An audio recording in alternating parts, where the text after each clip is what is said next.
Good morning friends.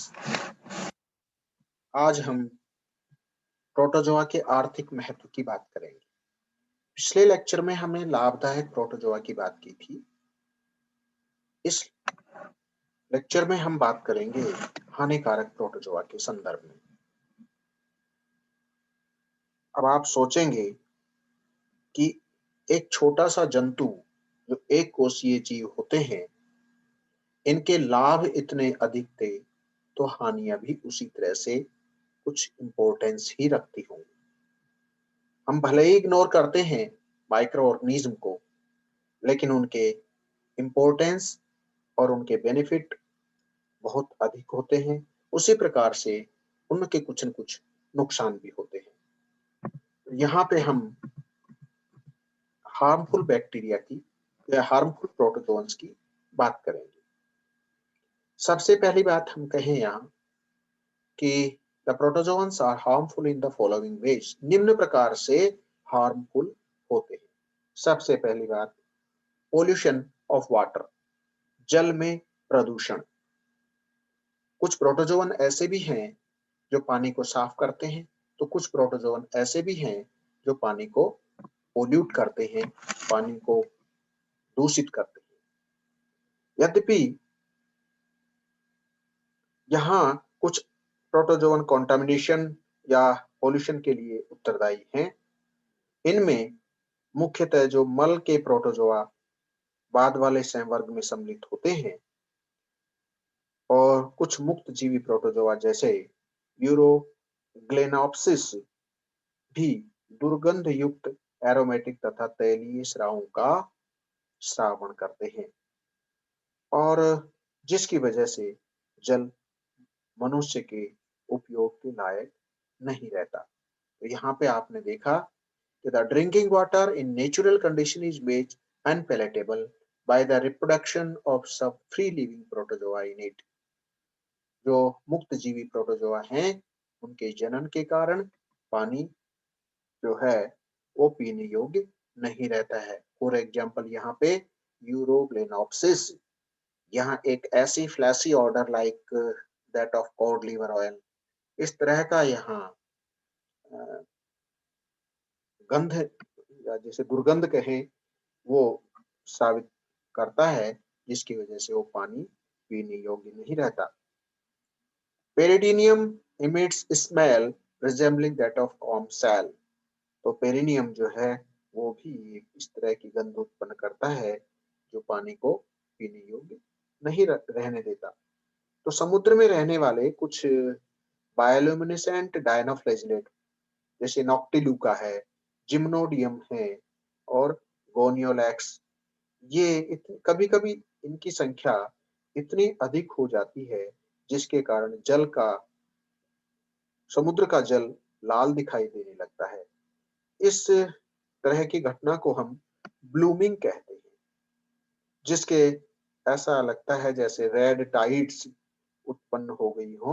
Red water के बनने से समुद्र का जल गंदा और दुर्गंध युक्त हो जाता है।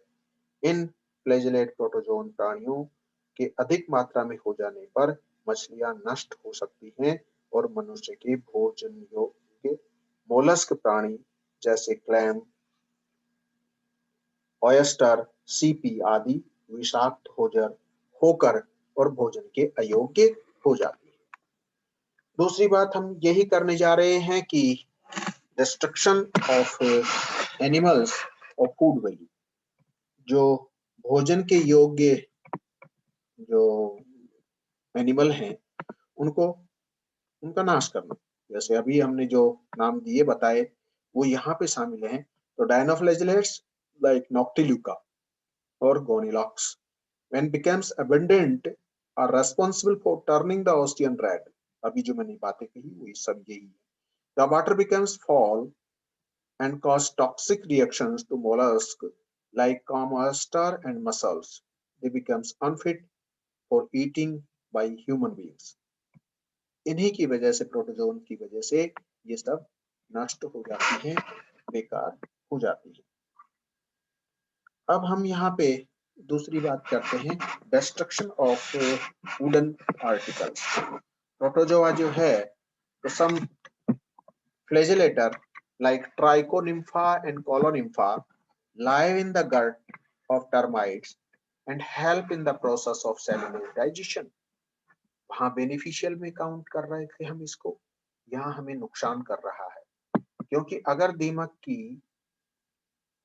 दीमक में ये ट्राइकोनिम्फा या कॉलोनिम्फा नहीं हो तो उसका डाइजेस्ट नहीं कर पाएगी वो, और वो जो है इसके अभाव में वो मर जाएगी, जो कि हमें डायरेक्ट और इनडायरेक्ट बेनिफिट होगा। लेकिन यहाँ पे नुकसान क्या हो रहा है कि वो उसकी मदद कर रही है, और मदद करते हैं तो फिर हमें नुकसान हो रहा है। Some flagellate like Trichonympha and Colonympha live in the gut of termite and help in the process of cellular digestion. In the absence of these flagellates, the termite will die or change their diet. Thus, such protozoans indirectly help in destruction of wooden articles and books. ये तीसरा नुकसान हमें ये पहुंचाते हैं इस तरह से। चौथी बात हम यहाँ पे करते हैं reduction of fertility of soil. It has been observed that about 200 to 300 species of protozoans are present in soil. 200 से 300 स्पीशीज प्रोटोजोआ की मिट्टी में उपस्थित होती हैं, और ये जो प्रोटोजोआ है फीड ऑन नाइट्रोजन फिक्सेटिंग बैक्टीरिया। तो इससे क्या होगा, अगर उनको खत्म कर देंगे तो सोयल की फर्टिलिटी रिड्यूस हो जाएगी।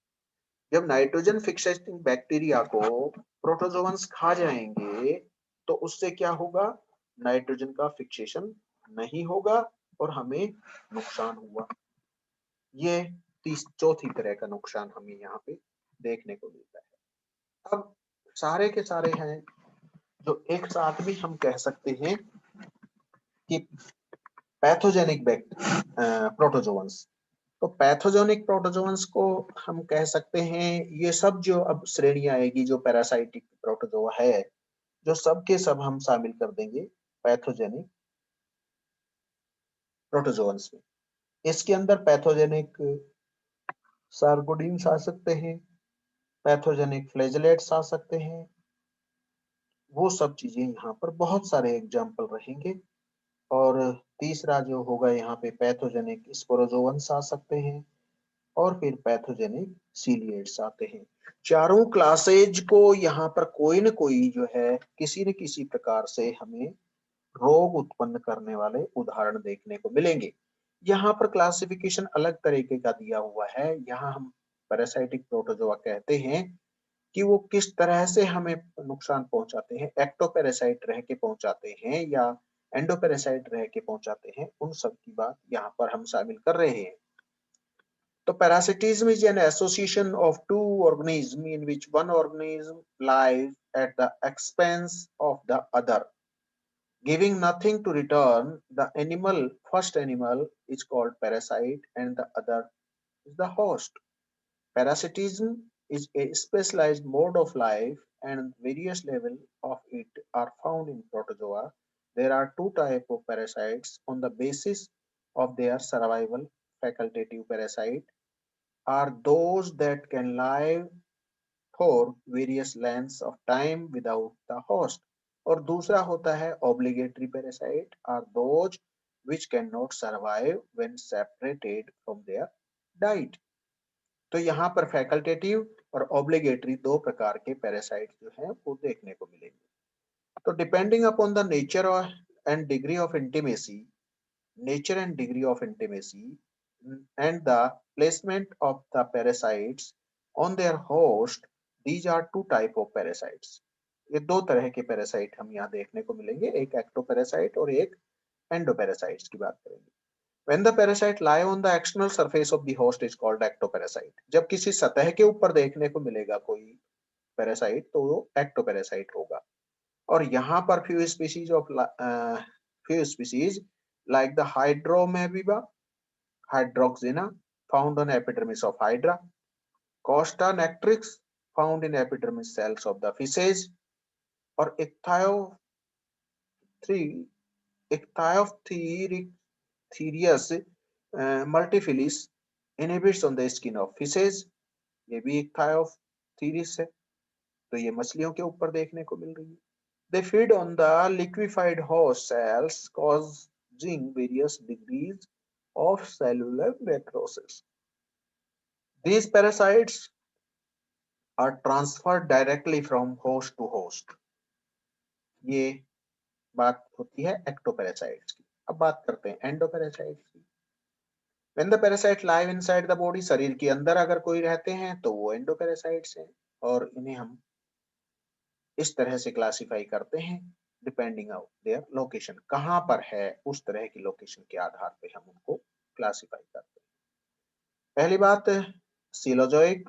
तो when the parasite live in alimentary canal और cavities of the host body, तो वहां पर एंटमीबा हिस्टोलाइटिका है, जियार्डिया है, बेलेंटीडियम कोलाई है, ये सब ऐसे हैं जो आंत में देखने को मिलते हैं या एलिमेंट्री कैनाल में देखने को मिलते हैं, जिनकी वजह से कुछ न कुछ हमें परेशानी देखने को मिलती है। और दूसरी बात यहाँ पे कहते हैं हिस्टोजो, तो which occupies the space between the host cells. For example, young trophozoites of monocystis live in the sperm morula of earthworm, or Trypanosoma gambians live in the blood plasma of vertebrate. इन ये जो है यहाँ पर blood plasma के अंदर देखने को मिल रहा है, और स्पर्म मोरुला ऑफ अर्थवर्म के अंदर यहाँ मोनोसिस्टिस जो है देखने को मिल रहा है। Cytozoic, these live inside the host cells. For example, host cell में देखने को मिले Plasmodium and Babesia in the blood cells of the host. Sarcocystis live in the structured muscles of the host. The effects of parasitism on the parasites. Parasite के ऊपर परजीवी का क्या प्रभाव पड़ रहा है? तो parasitic protozoa are usually simplified in their structure. They do not possess any elaborate organelles except the ciliate protozoa, ciliate parasite. The endoparasites show maximum structural simplicity. They lack contractile vacuole, locomotory, and ingestory organelles. However, coelomic forms like Trichomonas, Giardia, and Beneltidium passes locomotory and ingestory organelles, surplus food is stored as glycogen. Volutin granules and chromatid bodies. Many parasites are aerobic as well as anaerobic, depending on availability of oxygen. In some protozoa, like Gregarina, develops the organelles of attachment.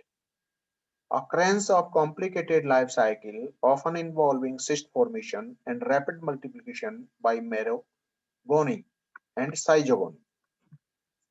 Effect on host, host के ऊपर क्या प्रभाव होगा? तो parasites are the two type, non pathogenic और pathogenic. लेकिन यहाँ पर non pathogenic parasites are no noticeable ill effect on the host, definitely. लेकिन Entamoeba coli, Trichomonas hominis, Endolimax nana etcetera, the pathogenic parasites are those which cause ill effect on the or disease to the host.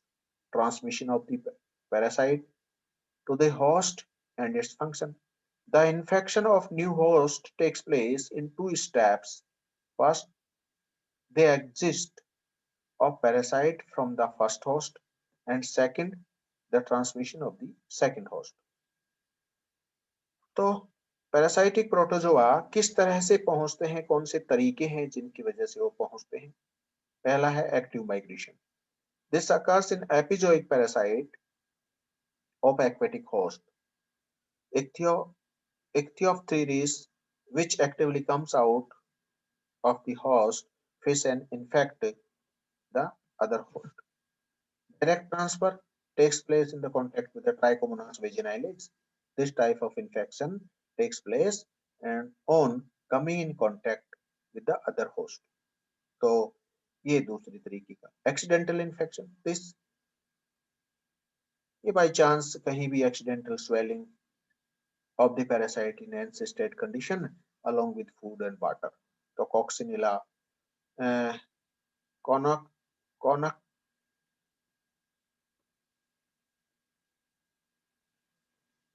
कंसीडिया and amoeba histolytica, वो इस तरह के यहाँ पर intermediate host के through plasmodium and trypanosoma, जिनको जो है blood sucking like the anopheles female mosquito जो है और फ्लाई के द्वारा, टीसी फ्लाई जिसे हम कहते हैं, उनके द्वारा ये ट्रांसफर होते हैं।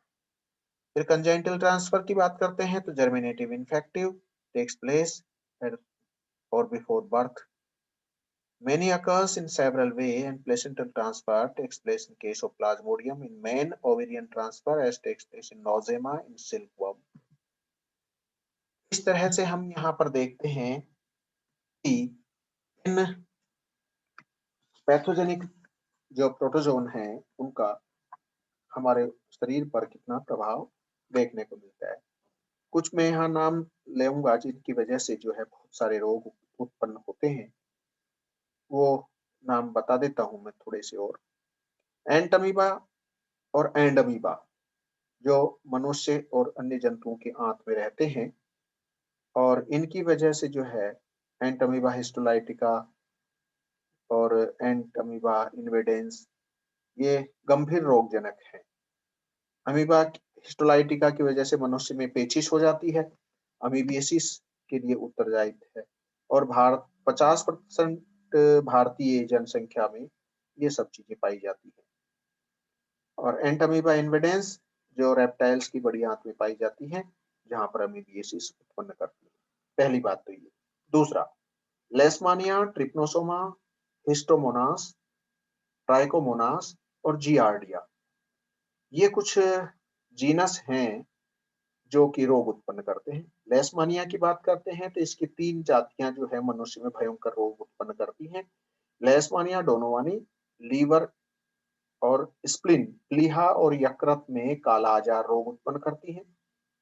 लेशमानिया ट्रोपिका एक अद्भुत प्रकार का स्किन लेजन जिसे हम कहते हैं क्यूटेनियस लेशमानियासिस रोग उत्पन्न करती है। और लेशमानिया ब्रासिलियंसिस जो नेजोफेरिंक्स का संक्रमण कर वहां पर त्वक विकसित उत्पन्न करती है। इन सबका पारगमन जो है फ्लेबोटोमस एक वंश की जो सैंड फ्लाई होती है उसके द्वारा होता है। तो ट्रिप्नोसोमा वंश की जो पैरासाइटिक जातियां हैं वो स्तनियों में गंभीर रोग उत्पन्न करती है।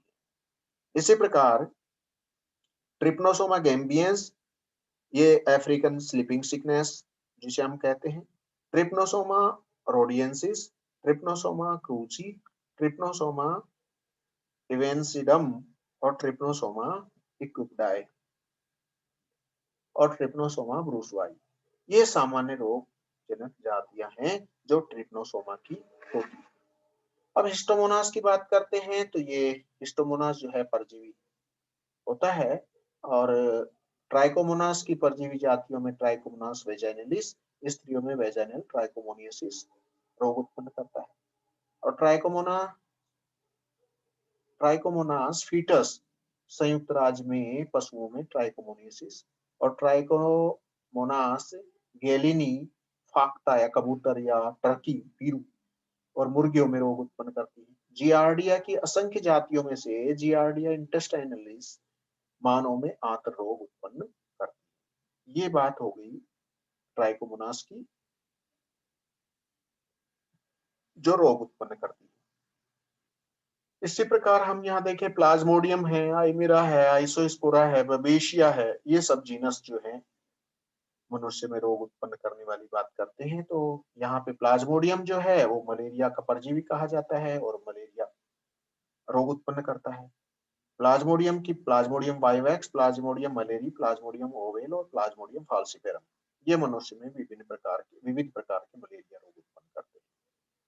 बंदरों में जो है वो प्लाज्मोडियम साइनोमोलगी जो है, और रसाश्रयी चूहों के अंदर प्लाज्मोडियम वर्गेली द्वारा एशिया के जंगली कुक्कुट आदि में प्लाज्मोडियम गैलिनिशियम द्वारा मलेरिया रोग उत्पन्न होता है। आइमेरा की जो रोगजनक जाति है वो कुक्कुट और भारत खरगोशों में कॉक्सीडियोसिस नामक रोग उत्पन्न करते हैं।